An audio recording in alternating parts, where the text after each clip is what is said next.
Assalamualaikum warahmatullahi wabarakatuh. Alhamdulillah wassalatu wassalamu ala asyrafil anbiya'i wal mursalin wa ala alihi wa ashabihi wa man tabi'ahum bi ihsanin ila yaumiddin, amma ba'd. Sahabat Tauhid Channel yang dirahmati oleh Allah Subhanahu wa taala.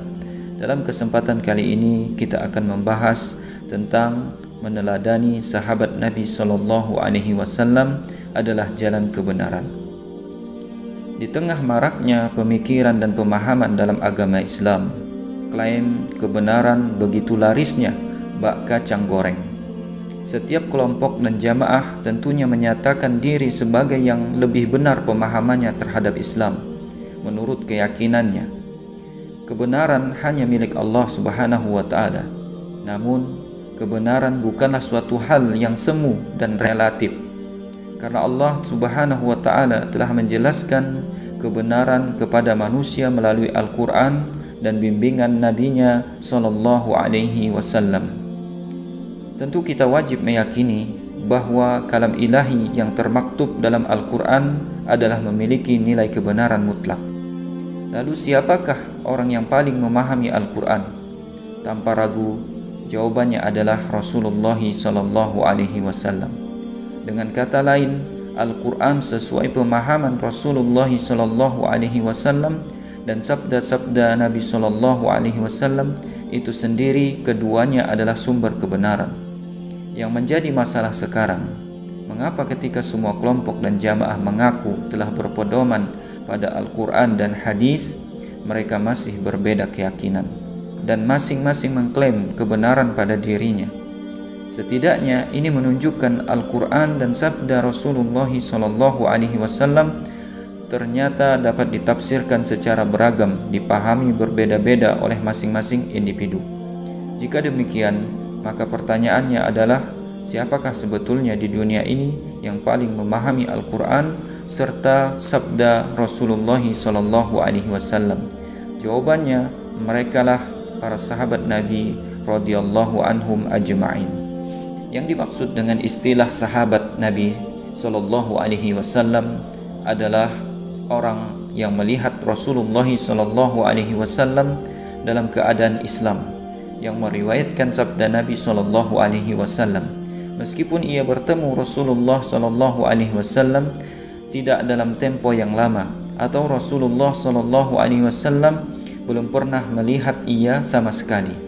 4 sahabat Nabi yang paling utama adalah Abu Bakar As-Siddiq, Umar bin Khattab, Utsman bin Affan, dan Ali bin Abi Thalib radhiyallahu anhum ajma'in.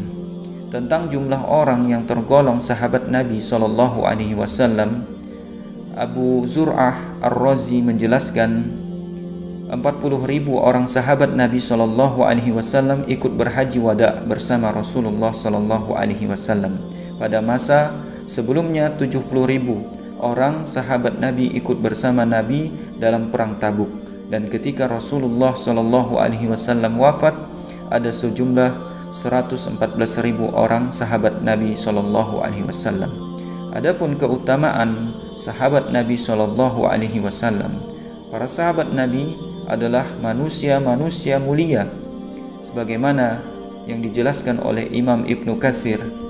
Keutamaan sahabat Nabi sallallahu alaihi wasallam, menurut keyakinan Ahlu Sunnah wal Jamaah, seluruh para sahabat itu orang yang adil, karena Allah Subhanahu wa taala telah memuji mereka dalam Al-Quran.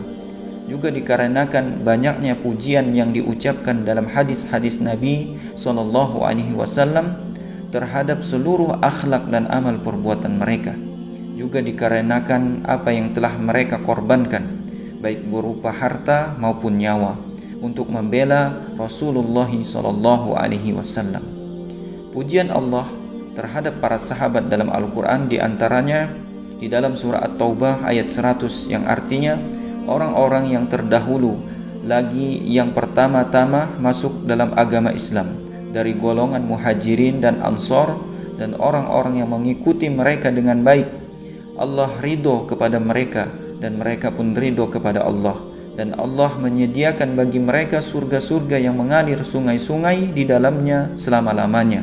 Mereka kekal di dalamnya. Itulah kemenangan yang besar. Rasulullah Shallallahu Alaihi Wasallam pun memuji dan memuliakan para sahabatnya. Beliau bersabda, kebaikan akan tetap ada selama di antara kalian ada yang pernah melihatku dan para sahabatku, dan orang yang pernah melihat para sahabatku yaitu tabi'in, dan orang yang pernah melihat orang yang melihat sahabatku yaitu tabi'ut tabi'in. Beliau Shallallahu Alaihi Wasallam juga bersabda, sebaik-baik manusia adalah yang ada pada zamanku, kemudian setelah mereka, kemudian setelah mereka. Dan masih banyak lagi pujian dan pemuliaan dari Rasulullah Shallallahu Alaihi Wasallam terhadap para sahabatnya yang membuat kita tidak mungkin ragu lagi bahwa merekalah umat terbaik, masyarakat terbaik, dan generasi terbaik umat Islam. Berbeda dengan kita yang belum tentu mendapat ridho dari Allah Subhanahu wa Ta'ala, dan baru kita ketahui kelak di hari kiamat. Para sahabat telah dinyatakan dengan tegas bahwa Allah Subhanahu wa Ta'ala pasti ridho terhadap mereka. Maka yang layak bagi kita adalah memuliakan mereka, meneladani mereka, dan tidak mencela mereka. Imam Abu Hanifah berkata, manusia yang terbaik setelah Rasulullah Sallallahu Alaihi Wasallam adalah Abu Bakar, lalu Umar, lalu Utsman, lalu Ali. Kemudian kita wajib menahan lisan kita dari celaan terhadap seluruh sahabat Rasulullah Sallallahu Alaihi Wasallam. Kita tidak boleh menyebut mereka kecuali dengan sebutan-sebutan yang indah. Lebih lagi Rasulullah Sallallahu Alaihi Wasallam bersabda, jangan engkau cela sahabatku. Andai ada di antara kalian yang berimpa emas sebesar gunung Uhud, tetap tidak akan bisa menyamai pahala infak sahabatku yang hanya 1 mud atau 1 genggam, bahkan tidak menyamai setengahnya. Jadi pemahaman sahabat Nabi Shallallahu Alaihi Wasallam merupakan sumber kebenaran. Jika kita telah memahami betapa mulia kedudukan para sahabat Nabi Shallallahu Alaihi Wasallam, dan kita juga tentu paham bahwa tidak mungkin ada orang yang lebih memahami perkataan dan perilaku Nabi selain para sahabat Nabi Shallallahu Alaihi Wasallam, maka tentu pemahaman yang paling benar terhadap agama Islam adalah para sahabat Nabi Shallallahu Alaihi Wasallam, karena merekalah yang mendakwahkan Islam serta menyampaikan sabda-sabda Nabi Shallallahu Alaihi Wasallam hingga akhirnya sampai kepada kita. Walhamdulillah, merekalah penghubung antara umat Islam dengan Nabi-Nya Shallallahu Alaihi Wasallam. Oleh karena ini, sungguh aneh jika seorang berkeyakinan atau beramal ibadah yang sama sekali tidak diyakini dan tidak diamalkan oleh para sahabat, lalu dari mana ia mendapatkan keyakinan itu? Apakah Allah Subhanahu wa Ta'ala menurunkan wahyu kepadanya? Padahal turunnya wahyu sudah terhenti dan tidak ada lagi nabi sepeninggal Rasulullah Sallallahu Alaihi Wasallam. Dari sini kita perlu menyadari bahwa mengambil metode beragama Islam yang selain metode beragama para sahabat radhiyallahu anhum ajma'in akan menjerumuskan kita kepada jalan yang menyimpang dan semakin jauh dari ridha Allah Ta'ala. Sedangkan jalan yang lurus adalah jalan yang ditempuh oleh para sahabat Nabi Sallallahu Alaihi Wasallam.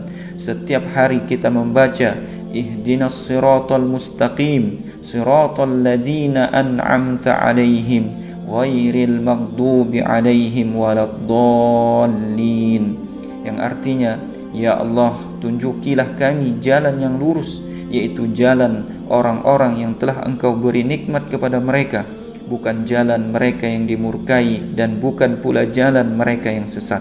Quran Surah Al-Fatihah ayat 6-7. Al-Imam Ibnu Katsir menjelaskan yang dimaksud dengan orang-orang yang telah Engkau beri nikmat adalah yang disebutkan di dalam surah An-Nisa ketika Allah Subhanahu wa taala berfirman, dan barang siapa yang mentaati Allah dan Rasul-Nya, mereka itu akan bersama-sama dengan orang-orang yang dianugerahi nikmat oleh Allah, yaitu nabi-nabi, para siddiqin, orang-orang yang mati syahid, dan orang-orang soleh, dan mereka itulah teman yang sebaik-baiknya. Seorang ahli tafsir dari kalangan tabi'ut tabi'in, Abdurrahman bin Zaid bin Aslam, menafsirkan bahwa yang dimaksud dalam ayat ini adalah Nabi SAW dan para sahabatnya.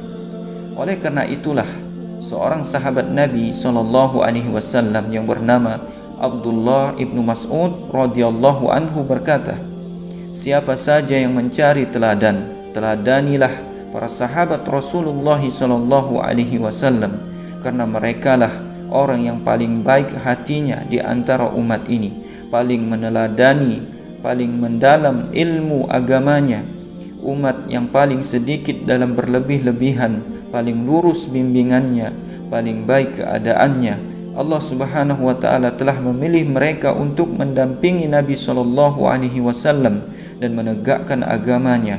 Kenalilah keutamaan mereka dan ikutilah jalan mereka, karena mereka semua berada pada siratal mustaqim, jalan yang lurus. Beliau juga berkata, Allah Subhanahu wa taala memperhatikan hati-hati hambanya, lalu ia memilih Muhammad sallallahu alaihi wasallam dan mengutusnya dengan risalah. Allah Subhanahu wa taala memperhatikan hati-hati manusia, lalu ia memilih para sahabat Nabi sallallahu alaihi wasallam, kemudian menjadikan mereka sebagai pendamping nabinya dan pembela agamanya. Maka segala sesuatu yang dipandang baik oleh kaum muslimin, yaitu Rasulullah sallallahu alaihi wasallam dan para sahabatnya, itulah yang baik di sisi Allah Subhanahu wa taala. Maka segala sesuatu yang dipandang buruk oleh kaum muslimin, itulah yang buruk di sisi Allah Subhanahu wa taala. Dalam matan Usul As-Sunnah karya Imam Ahmad bin Hanbal rahimahullahu taala, beliau berkata, asas ahlu sunnah wal jamaah menurut kami adalah berpegang teguh dengan pemahaman para sahabat Rasulullah sallallahu alaihi wasallam dan meneladani mereka. Jadi jika demikian, layaklah bila Rasulullah sallallahu alaihi wasallam menjadikan solusi dan dari perpecahan umat, solusi dari mencari hakikat kebenaran yang mulai samar, yaitu dengan mengikuti sunnah beliau dan pemahaman para sahabat beliau.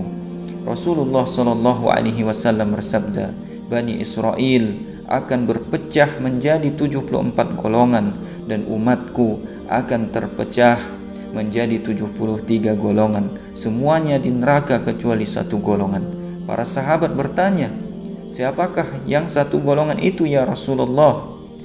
Yaitu orang-orang yang mengikutiku dan para sahabatku. Beliau juga bersabda menjelang hari-hari wafatnya, aku wasiatkan kalian agar bertakwa kepada Allah, lalu mendengar dan taat kepada pemimpin walaupun ia dari kalangan budak Habasyah. Sungguh orang yang hidup sepeninggalku akan melihat perselisihan yang banyak, maka wajib bagi kalian untuk mengikuti sunnahku dan sunnah khulafa ar-rasyidin yang mereka telah diberi petunjuk. Berpegang teguhlah dan gigitlah ia dengan gigi geraham, serta jauhilah perkara-perkara yang diada-adakan, karena ia adalah bid'ah dan setiap bid'ah itu sesat. Hadis riwayat Abu Daud. Bagaimana sikap kita jika para sahabat berselisih pendapat? Sebagaimana yang telah kita bahas, jika dalam suatu permasalahan terdapat penjelasan dari para sahabat, lalu seseorang memilih pendapat lain di luar pendapat sahabat, maka kekeliruan dan penyimpanganlah yang sedang ia tempuh. Namun jika dalam sebuah permasalahan terdapat beberapa pendapat di antara para sahabat, maka kebenaran ada di salah satu dari beberapa pendapat tersebut, yaitu yang lebih mendekati kesesuaian dengan Al-Quran dan sunnah Nabi SAW. Al-Imam Asy-Syafi'i rahimahullahu ta'ala berkata, jika ada orang yang bertanya, wahai Imam Syafi'i, aku dengar engkau mengatakan bahwa setelah Al-Quran dan Sunnah, ijma' dan qiyas juga merupakan dalil. Lalu bagaimana dengan perkataan para sahabat Nabi jika mereka berbeda pendapat? Al-Imam Syafi'i rahimahullahu ta'ala berkata, bimbingan saya dalam menyikapi perbedaan pendapat di antara para sahabat adalah dengan mengikuti pendapat yang paling sesuai dengan Al-Quran atau Sunnah atau ijma' atau qiyas yang paling sahih. Semoga Allah Subhanahu wa ta'ala senantiasa menunjukkan kita jalan yang lurus, jalan yang ditempuh oleh Nabi SAW serta para sahabatnya. Wabillahi taufiq wal hidayah. Assalamualaikum warahmatullahi wabarakatuh.